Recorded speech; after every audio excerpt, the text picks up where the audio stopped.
lasted just 53 seconds was still an infinitesimally small margin to Valtteri Bottas, the man who had been signed up for another year in the very seat Russell coveted, and who was determined not to let the Brit make him look bad. On race day, though, Russell was on course to do exactly that. A young upstart with serious ambitions on debut, outdriving his far more experienced teammate who had driven past him and looked more than comfortable leading the race. But then, disaster struck. Mercedes botched a pit stop so badly that Russell had to return to the pits and get the right tyres fitted. In the confusion of a last-minute stop, the team had managed to fit Bottas's tyres to Russell's Mercedes, which is not allowed under motor racing regulations. His double pit stop saw him drop from first to fifth, but with the safety car deployed at the time, it was not game over by any stretch. But fate, not content with landing one sucker punch to Russell's gut, swung for him again. Having brilliantly overtaken Bottas for the second time in the race, he was up to second within 4 laps. There were still 14 to go, and Sergio Perez, the surprise leader who had been dead last at one point, was only 3.5 seconds ahead. Russell's first win was there for the taking. A first podium was in the bag, surely.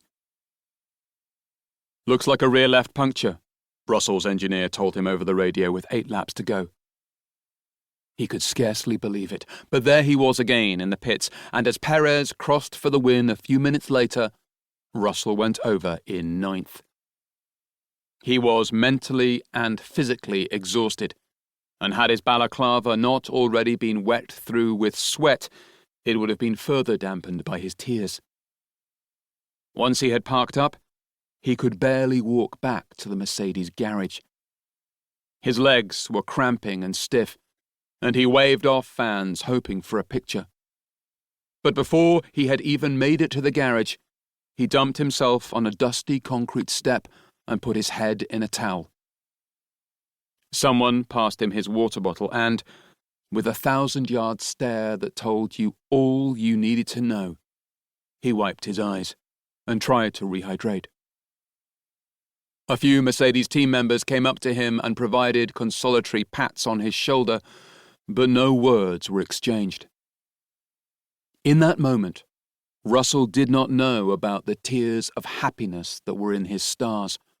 After winning his first points for Williams in Hungary in 2021 and then earning his first F1 race win in Brazil in 2022, this was a low, and he could only hope that highs would follow.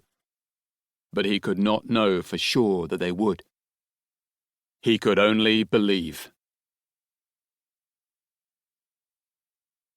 Chapter 1. Early Days. Driving into the sleepy fenland village of Tid St Giles, there is a sign that warns you to reduce your speed. Periodically, it is amusingly vandalized to remove the first and last letter of the final word. But in its original form, it is a stern warning to those who want to treat the flattest part of England as a racetrack. To perhaps the village's most famous son, though, it might read as something of a challenge. In George Russell's line of work, speed is the only thing that matters. It's hard to overstate the contrast between the world Russell now inhabits, of sports cars, expensive watches and glamorous photo shoots, and the one in which he grew up, living in the tiny Cambridgeshire hamlet of Tid St Giles, wedged up against the Lincolnshire border and home to just a few hundred people and precious few children. There is little reason to have heard of the village before.